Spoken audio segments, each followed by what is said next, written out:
Well, hello there and welcome to our latest online educational seminar. I'm John Williams, owner and financial advisor at Ironwood Wealth Management. You know, we had two educational seminars scheduled earlier this year to go over this very valuable information concerning the new Secure Act, but we had to cancel them due to state guidelines for the COVID virus. So today, I'll be doing a brief overview. The agenda for today is pretty straightforward.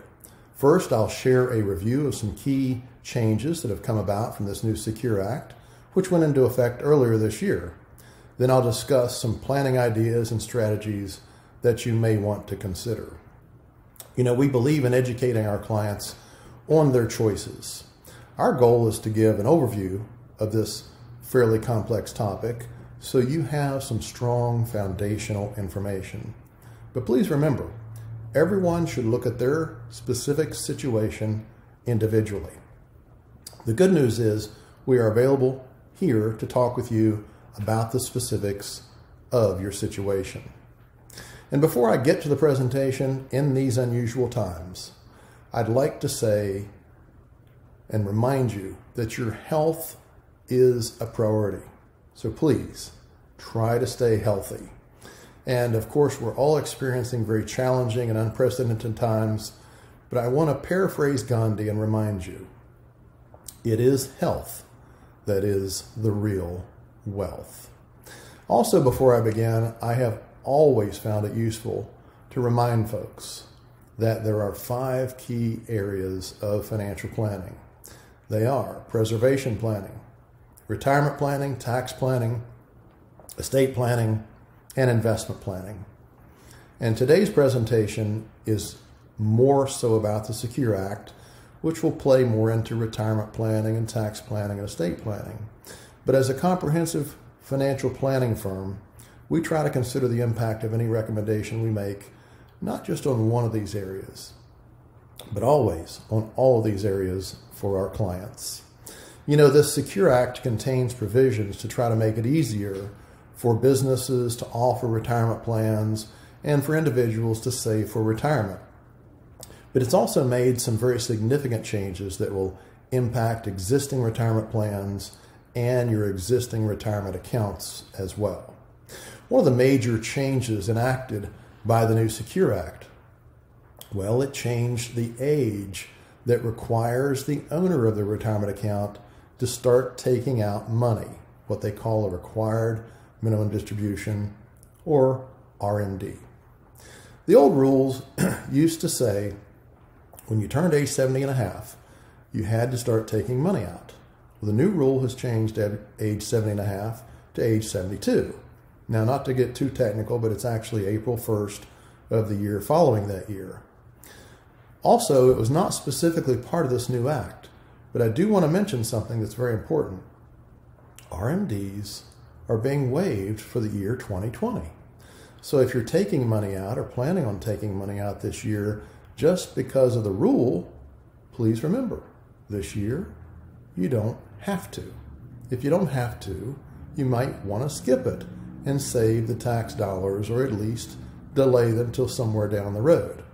Another major change in this new Secure Act was to remove the old age 70 and a half limit, which prevented folks from putting money in their IRAs after they hit age 70 and a half. Nowadays, because of the new rule, you can put as much as $7,000 in each year after you're age 70 and a half. It isn't going to matter. Please keep in mind, contributions can only be made with your earned income each year. It's a big question we get quite often. Also keep in mind, if you do make one of these contributions to your IRA after age 70 and a half, it reduces how much you can use from your retirement funds for a qualified charitable distribution.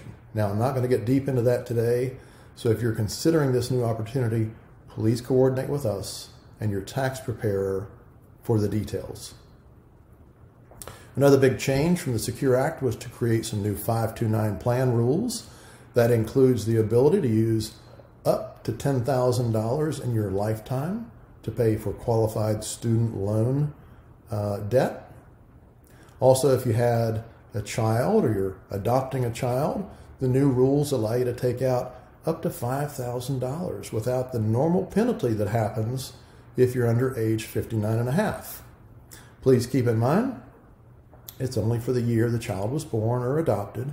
So if this is something that you're looking at and want to consider, please see us and your tax advisor for the details. Now, one of the biggest changes, in my opinion, from this new Secure Act is how inheritors need to take money out of a retirement account when they inherit it. Used to be, the rules allowed a person who inherited an IRA, for example, to take the money out very slowly over their lifetime and very slowly over their lifetime pay all the taxes. This new Secure Act has created what they call a 10-year rule. This new 10-year rule basically says all of the money has to come out within 10 years of the date of death of the owner, whether it be an IRA, a 401k, a Roth IRA. All the money has to come out, and all the taxes that are due, therefore, must be paid much sooner than they used to be able to be paid. Keep in mind, your objective is still going to be to reduce your taxes as much as possible and continue to take advantage of tax deferral as long as possible as well. It's worth noting that there are some type of beneficiaries that the 10-year rule won't apply. A 5-year rule may apply. So please talk with a tax advisor to evaluate your situation. And also remember, if you have a 401k or retirement plan at a company you've worked at, the plan document will dictate the length of time. It can override the 10-year rule and make that time period shorter.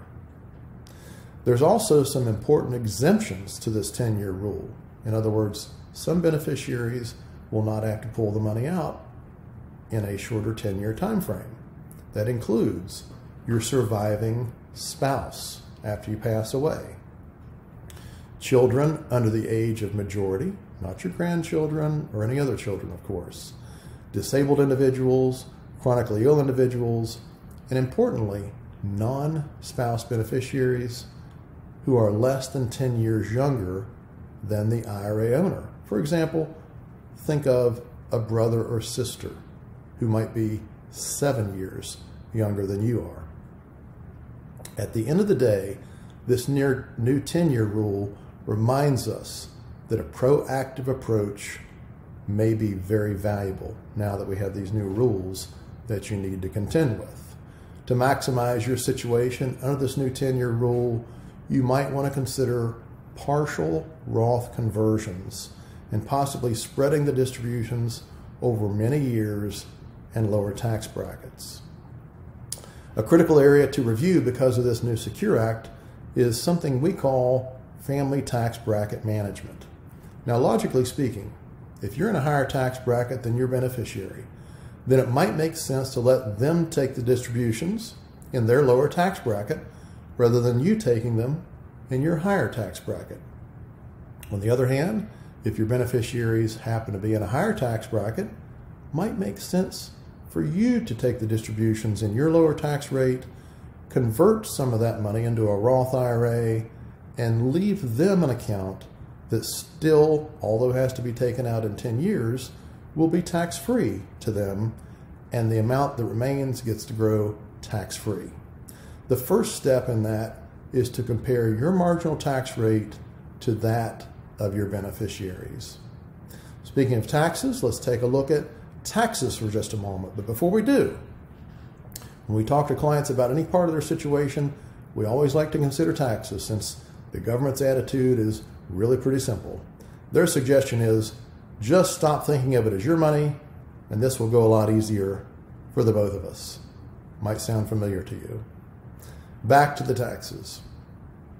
Here are the current tax rates for married filing jointly and for single filers. Something that you need to remember is that even if no changes are made to tax rates, in 2026, the law says we will go back to the older rates, which are higher than they are today. So when you make any plan, You have to consider that. This is important, so I want to say it again. The tax laws call for a sunset at the end of 2025 of the current lower rates. So the law says we will go back to the older, higher rates automatically at the beginning of 2026. And as the red arrow shows on this chart beside me, for some people that means a large withdrawal, which would be taxed at 24% today, could be taxed as high as 33% at a date down the road after 2026. Obviously, that's a much higher tax. Please keep in mind these Roth IRA conversions may not make sense for everyone's personal situation, so there are some critical decision factors to take a look at. For example, what is the tax rate differential going to be? Which is simply saying, what is the tax now versus if you took the money out in a withdrawal in a future year? The use of outside money to pay the income tax that's going to come due. The need for IRA money to meet any annual living expenses has to be accounted for. RMD considerations, which means keep in mind if you convert to a Roth IRA, Roth IRAs for the owner don't have RMDs. Time horizon's important, estate tax considerations, of course, and now this new 10-year rule has to be factored in as well. Many experts like Bob Keebler of Keebler & Associates are suggesting that a sweet spot for someone to consider using these partial Roth conversions is for someone who's currently as high as the 24% marginal federal tax bracket. Now that's this black line, stair-step line beside me. Keep in mind, the red line is the tax rates coming in 2026. So the person who's currently in the 24% bracket might be as high as the 28% bracket in 2026. So today, if you are in the 10, the 12, the 22, or even the 24% marginal federal bracket, experts like Mr. Keebler feel you should be considering partial Roth conversions each year. Again, we're more than happy to help you review your situation. Some other reasons to consider Roth conversions if they're appropriate include, well, like I say, tax brackets could rise in the future. Not only because of the sunset, but because of other reasons as well. Your account could be down at some point, and generally it's a little more advantageous to do a Roth conversion when your investment values are down a little bit. So to sum it up, some benefits from Roth conversions include, well, they can help lower your taxable income in the long run. Roth IRAs can enjoy tax-free compounding. These Roth IRAs have no required minimum distributions, and Roth IRAs allow tax-free withdrawals for your beneficiaries. Also, as part of this family tax bracket management strategy, it's important to confirm your beneficiaries and your contingent beneficiaries. With these new rules, to maximize your options for transferring wealth, you should check your primary beneficiaries and your contingent beneficiaries to make sure everything is in good order. Whatever strategy we end up helping you evaluate, we can help coordinate your opportunities with your tax preparer. So as a recap, what are some of the key takeaways from what I've gone over today? Well, the new Secure Act has changed retirement in a big way. Your situation and this new 10-year rule probably needs to be reviewed, and our goal is to help clients understand their choices. Also, your health is a top priority, and please continue to focus on your personal goals and call us with any questions or concerns. Now, what can you expect from us? Well, as always, you can expect regular communication, more frequent discussions, and you can expect we are continuously reviewing economic, tax, estate, investment issues, and so forth for our clients. We would love to help others in 2020 like you. In fact, I would be honored if you would add a few of your friends to our newsletter list so they too can benefit from the valuable information that we are regularly making available to you. At this point, I want to thank you for your time today, and please remember, your health and well-being is one of our highest priorities. We appreciate the trust and confidence you have placed in us. Please let us know if you have any questions. Thank you very much, and we hope you have a wonderful day.